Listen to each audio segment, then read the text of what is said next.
সকলোকে নমস্কাৰ জনাইছো দেই নতুন এটা ভিডিঅ'লৈ। এয়া দেখিছানে মায়ে একদম ৰাতিপুৱা বেঙেনা চিগাত লাগি গৈছে, মানে এইকেইদিন চিগা নাই যে সেয়ে মায়ে ধুমাধুম ছিগিছে, কাৰণ কিছুমান পুৰঠে হৈ গৈছে আৰু ইমানেই কাইট মানে বিন্ধে, সেয়ে মায়ে আজি কটাৰী লৈ ছিগিছে। আৰু আমাৰ কলিজা মানুহে আইতাকক দেখি একদম জলকীয়া চিগাত লাগিছে, জলকীয়াখিনি বোলে তাই ঘৰত লৈ যাব, মানে যোৱাৰ সময় আমাৰ কাষ চাপি আহিছেই, সেয়ে তাই মানে একদম জলকীয়া চিগাত লাগি গৈছে। আৰু লেচেৰি মাজে এদিন নিছিগিলে মানে পুৰঠে হৈ যায়, সেয়ে ভাবিলোঁ নাই এনেকৈ থাকিলেতো নহয়, কৰিবই লাগিব, সেয়ে বোলো লেচেৰি মাহ কেইডালমানকে ছিগি লওঁ।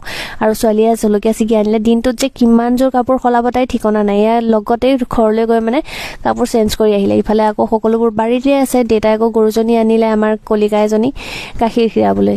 গাঁৱত থাকিলে কিমান ভাল দেখিছেনে, একদম চব মানে ফ্ৰেছ ঘৰৰ গাখীৰ চব্জি সকলো মানে পায়। আৰু ছোৱালীয়ে পাত খুৱাবলৈ গৈ গৰু জিভাখন দেখিয়ে ভয়তে 3 বিচুতি খালে, আৰু তাইহে পাত বিচাৰি ফুৰোঁতেও ৰাতিপুৱা একদম হামফুৰি খাই পৰি বুকুত মানে যথেষ্টখিনি দুখ পাইছে। কিন্তু তথাপিও হাৰ মানা নাই দেই, পাত বিচাৰিয়ে ফুৰিছে গৰুক খুৱাবলৈ। সৰু ল'ৰা ছোৱালী এইটোৱে আৰু মানে লাজ নাই। আৰু ভিডিঅ'টো পিছে বেছি ইমান দীঘল নকৰোঁ, ইমানেই আছিলে। আজিলৈ আহোঁ, যদি ভাল লাগিলে ফ'ল' কৰি